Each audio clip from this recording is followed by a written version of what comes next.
Hello everyone, welcome back to This Is Not a Science channel, and this is a physics video, and it will be sort of a continuation video of the previous one about principle of moments, where in this one we're going to actually practice several questions based on principle of moments. So let's just start. Before we actually jump into the question, I have to tell you guys something about principle of moments. So the math behind this is actually not hard. It's actually pretty simple to work out the numbers because it's just basic multiplication or division. But the hard thing that people usually do not get is the concept of it. So how do you actually model in different situations? Because the exam questions, they will try to be as creative as possible to trick you, to get you sort of nervous when it's a completely new model that you've never seen. But if you actually know the concept well and the formula well, you can actually apply it in any situation. So let's revise the two key formulas and the key concept we talked about in the previous video before we start the question. Alright, so let's start with our first formula. We have moment equals Fd, and by now you should be able to figure out what these letters stand for. So we have moment straightforward, it's moment in Newton meters. And we have F, which basically stands for the force, and the unit is in newtons. And we have D, this one is the perpendicular distance to the pivot, and the unit will be in standard unit meters. Next up, we have another formula which is equally important for the conversion between weight and mass. So we have W or F equals mg. So in this case, the W or F could be either weight or force. They are pretty much the same, and they have the same unit as well, which is in newtons. And the m would be for mass, which is standard unit in kg, and g will be acceleration due to gravity, and that would always be a constant of 10 meters per second squared because it's an acceleration. Now we have the big key concept that you must remember, principle of moments. And this is rather new because I only mentioned it once in the previous video, so let's just refresh it.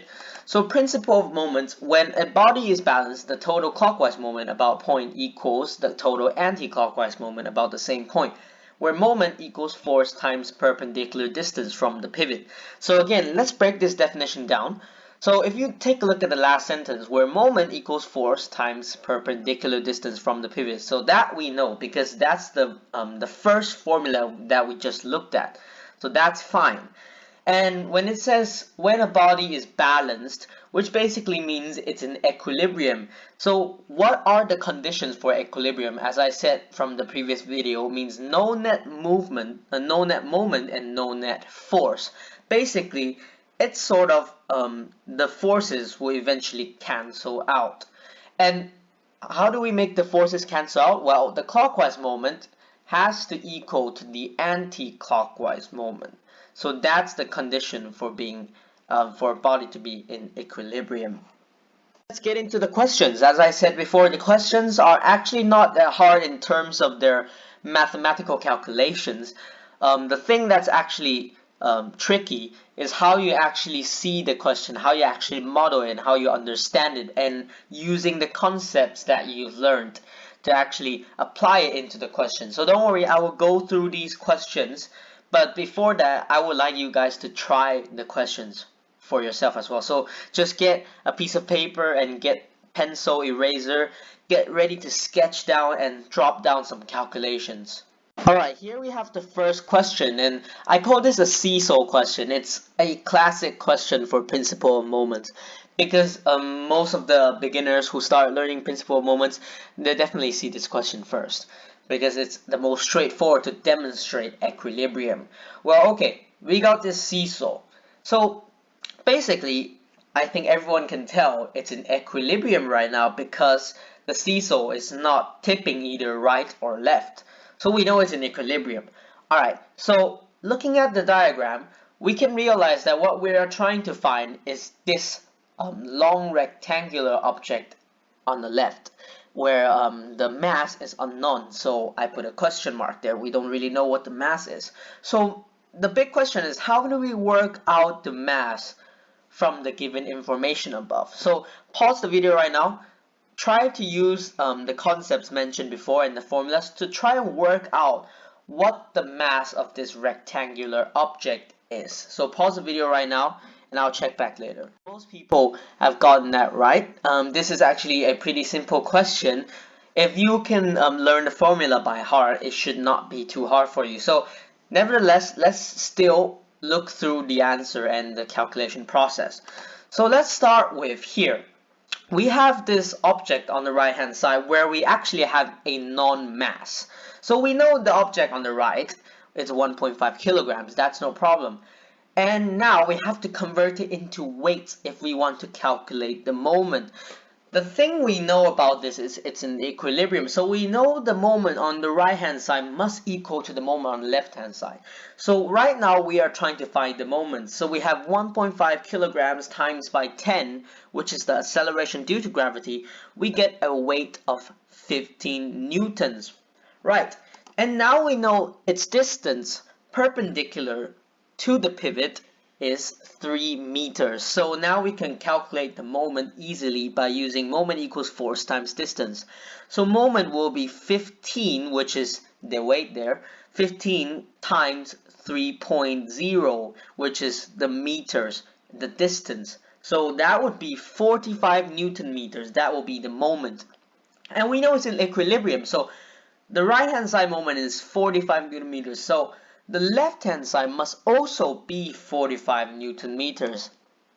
Then let's take a look at the left hand side. Then if we want to work out what's the force this large rectangular object is exerting on the seesaw, then we have to take the moment, which is 45 Newton meters, divided by the distance, which is 0.5 meters. In this case, we have 19 newtons.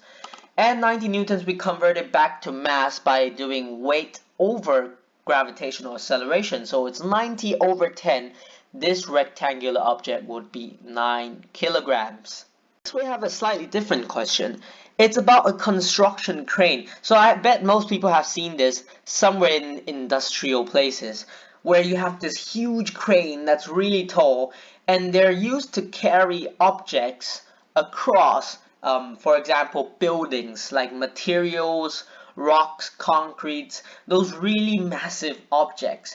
And these use the principle of moments as well. So let's try to understand how this actually works. So right here on the left hand side, we see this triangular platform that's carrying 3 stones. And let's just generalize these 3 stones as they are having a total mass of 4 tons, right? They have a total mass of 4 tons, and their distance is 15 meters away from the center, which again we can call this as the pivot.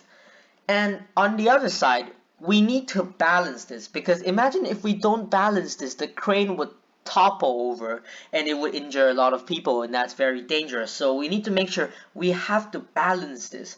And we have this 6,000 kilograms object on the right hand side. And in order to balance this, we have to place it somewhere along here to make sure it's balanced. It's not toppling either right or left. And the big question is, where do we have to put this object?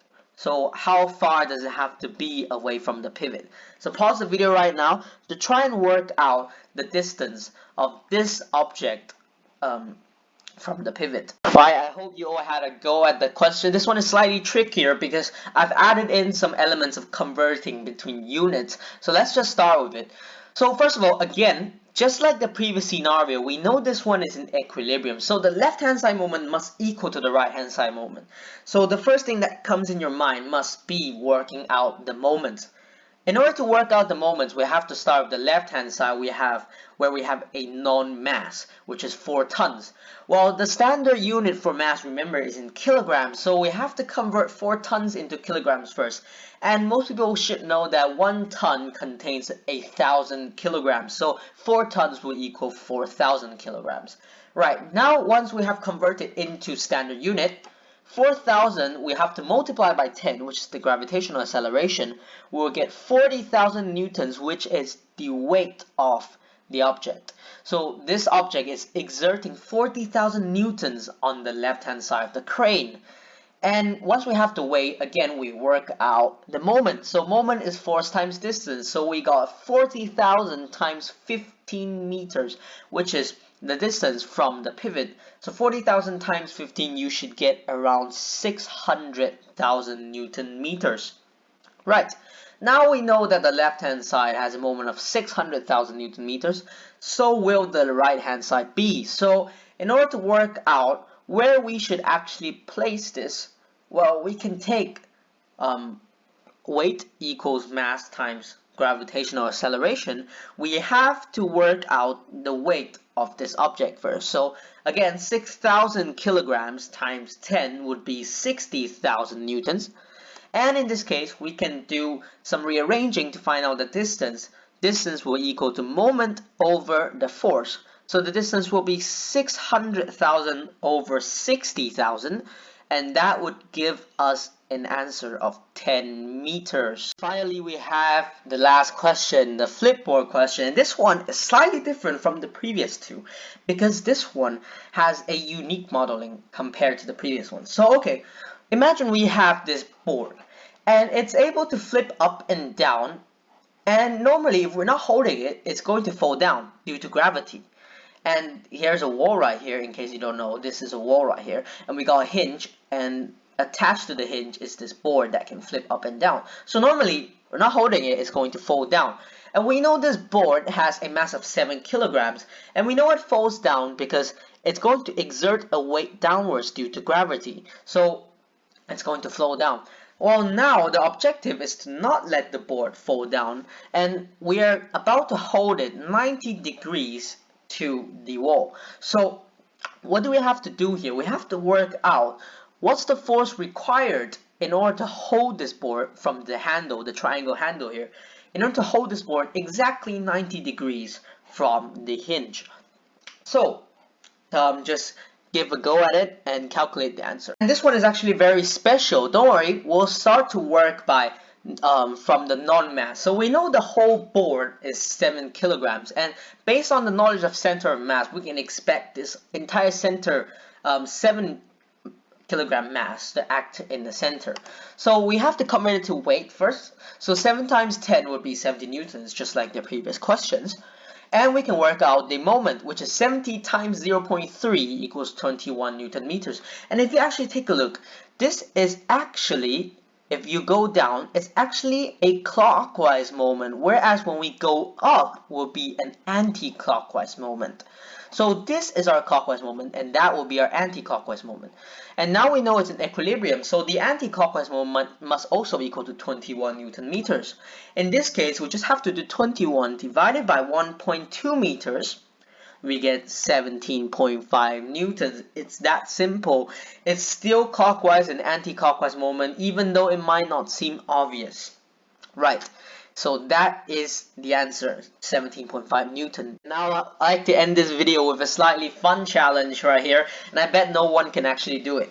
So the task is, you have to find a wall, and you have to face your back towards the wall. So attach your back, the back of your head, your back, and your toe. Make sure they're completely stuck to the wall. And I want you now to try and bend down. And I bet no one can bend down. So the task is try to bend down as much as you can, and I bet no one can. So comment down on the video below, why do you think you cannot bend down while having your back attached at the wall? That's the end of the video, and then next week we'll take a look at a different topic in physics. So make sure you still like the video and you subscribe to my channel. Share it to all your friends who hate science. And see you next week. Thank you very much.